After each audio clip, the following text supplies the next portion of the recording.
Still own that shirt, right? Okay, so he was going to talk about his life journey, and he's going to talk also about failure, and yeah. So hi, my turn. So I started life doing a bunch of mistakes. In an attempt to figure out who I was, what life was, and what my purpose was, I confronted many obstacles. At 14 years old only, I started doing hard drugs. From there, I did a lot more mistakes.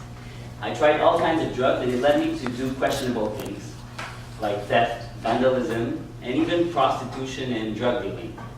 And of course, eventually, I became addicted, and it followed me for many years. By the time I was a young adult, I had managed to lead the life of crime, but not my addictions. It was haunting many aspects of my life. Although it was not defining who I was, I couldn't help but feel tainted by my past mistakes. All I could see was what I had done, and the shame it was casting over me. I felt as if I had lost parts of myself. Pieces of my past would always come back to overshadow my existence. Having been a person corrupted with sex, drugs, and crimes was a heavy burden on my soul. So to try and cope, I tried to escape reality. I was either getting high on substances or flying away around the world. I was trying to find peace, but in all the wrong places. Believe me, however high you may get, however far you may run, your demons will find you. All that hurts, all that crushes you, all that poison you've let penetrate you resides deep inside. Hence, for a long time, I would only feel sorry for myself. But who has never failed? Who's never encountered misfortune? I doubt anyone can claim having lived a perfect life. However, we still live in a society where we judge each other's failures, but primarily our own failure. We can't seem to accept our imperfection. So, what should we do when everything falls apart? What comes next? How do we go on pursuing for happiness? At 33 years old, I've faced many obstacles and conquered many obstacles and gained some perspective and understood a few things. I'm no expert, nor have I studied the science of misfortune, but I've took upon myself the task and the time to think it through.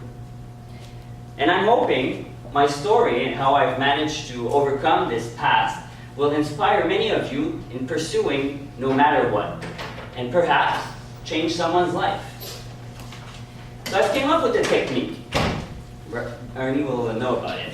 The soul grasping technique. While it did not prevent me from doing more mistakes, as it's absolutely normal to do mistakes in our life, with time, it helped me in taming my inevitable failures and misfortune, and in reconquering my personal story. So I'll present the technique in three main parts: the introspective phase, the acceptance phase, and the proactive phase, each followed by how I've applied it personally to my own life. So the first phase is the introspective phase. Are you encountering suffering in some ways? Are you sad or angry? Are you disturbed, ashamed, or traumatized by some events or situations in your life? You first need to stop. Stop what you're doing. Stop going too fast. Abort the process in which you're demeaning yourself. Stop complaining, and stop to be in the moment. Stop and meditate. Because if something or some suffering has entered your life, it means that you're either something doing wrong or something requires acknowledgement. So stop and breathe. Allow yourself that. Then you need to observe. Look at yourself or at others. Be aware and conscious of the events. Look at the situation. Analyze it. Describe it. Recognize it. Look at the situation, look inside of you and how you're doing things, or look outside of you and how things have been done. Have full consciousness. Then from there, of course, you need to understand. What did you do wrong? What has been done wrong?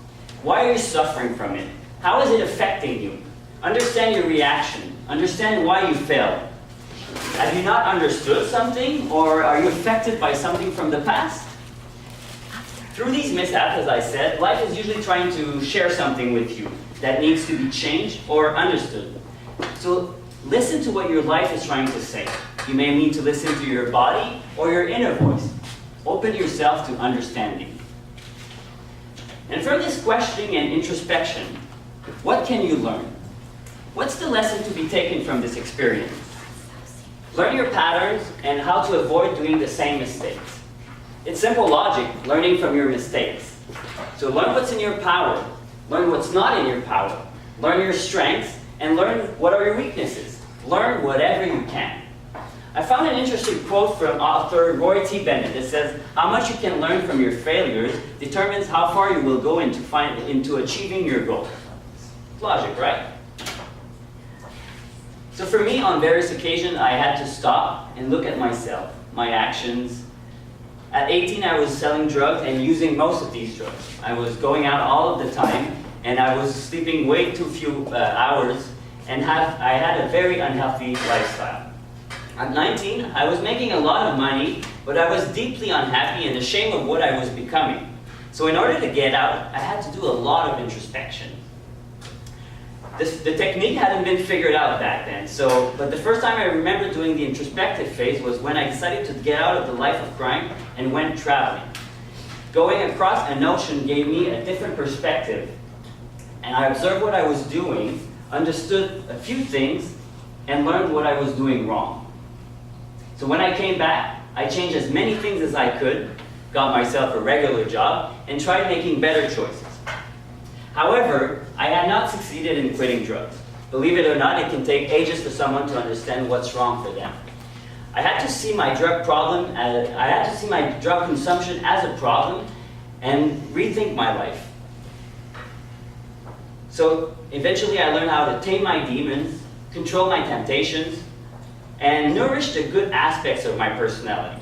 So I stopped many times, observed many wrongs, understood a lot of things, like I was self-destructive because I lacked inner love, and I learned that I had value.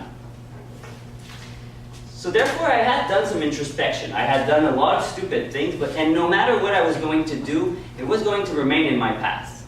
I had a lot of shame and a lot of regrets.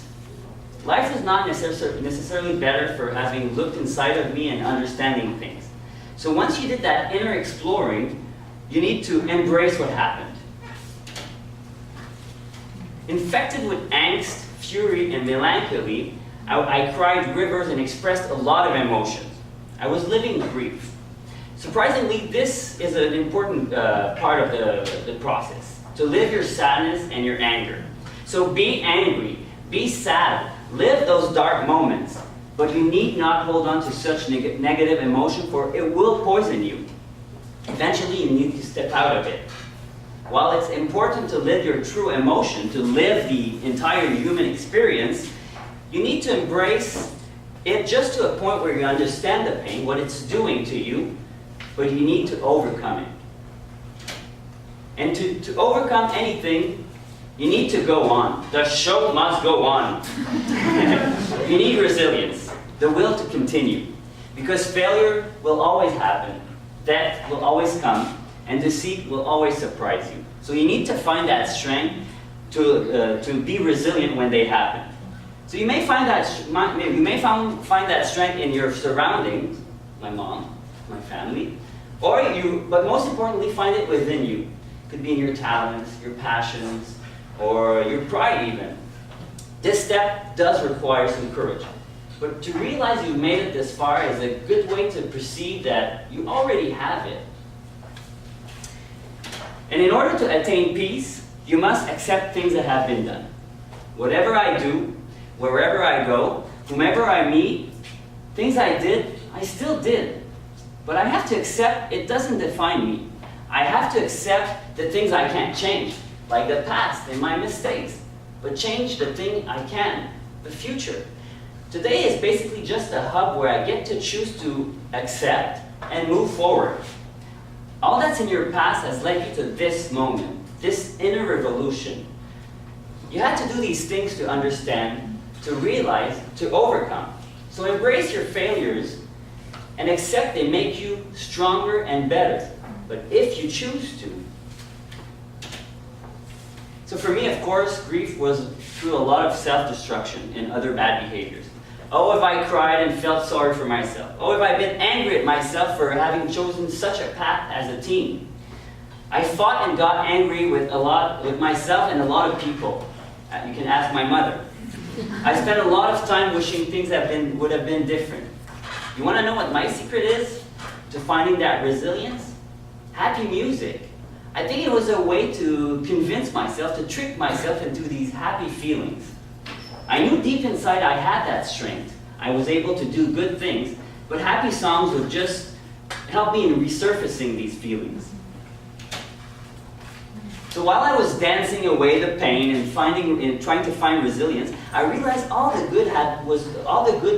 bad was contrasting with, and could finally accept what I had done. Accepting your mistakes eventually makes you understand how to not repeat them again. So once you've done that, the process is pretty much settled. But in order to really grasp the essence of the lesson here is to get proactive. And to start that phase, in order to get proactive, you need to share what you've understood. And that's why I'm here today in front of you, speaking out loud about what I did in my past. Sharing your bad mistakes, your failures, your shameful baggage is the pinnacle of acknowledgement. It's you really making peace with it. Sharing with others gives you a different perspective, and it helps you justifying it. Because what's the point of being better if no one around you is doing good? So share your flaws. You'll realize you're not alone, and perhaps you'll make a difference in someone's life. And finally, pursue accordingly. So see your new potential, see the new possibilities, and thrive for them. Fight and keep on going until you're the proudest. Although you've done bad things, took bad decisions, lost or failed something or someone, you need to realize everything it brought you and grow out of this. Pursue and fight for a better life and also for a better world. So therefore we spell SOULGRASP. And this leads me to inviting you to remember that apart from the material world, there's the world of ideas, our mind. Our mind is this great entity. It has the power to create gods, to create wars, but so much more. So we need to take control of our mind, our spirit, or our soul. Because not everything is to be fought with fists or money. We need to train our mind in being able to face these inevitable failures, losses, and bad decisions that are absolutely going to be recurrent in our life. SOULGRASP represents taking control of your soul, grasping onto it and taming it. We tend to think everything outside of us guides our path. Yet the real power, the real divinity is right here within us. It is here that resides the real power to our real potential.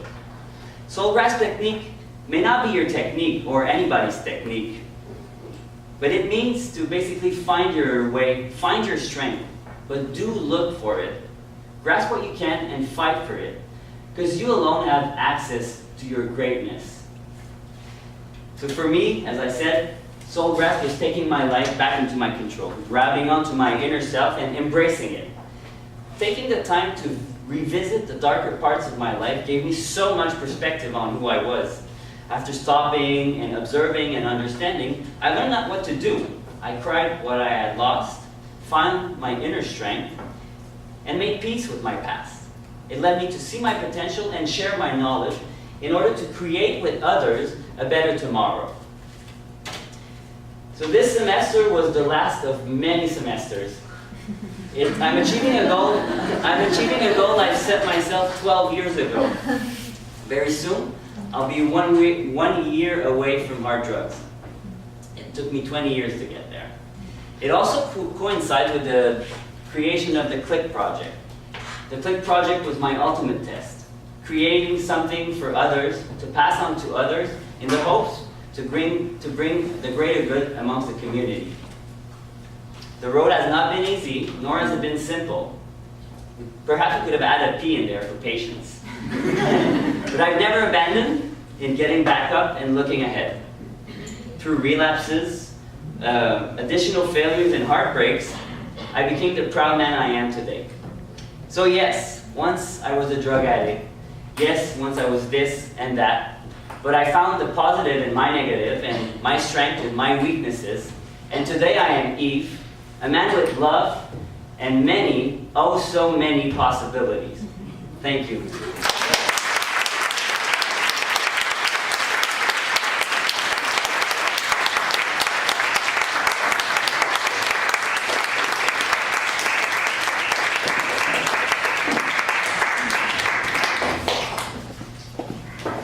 Thank you for your presentation, and I hope it gave hope and tools for all of you and me to deal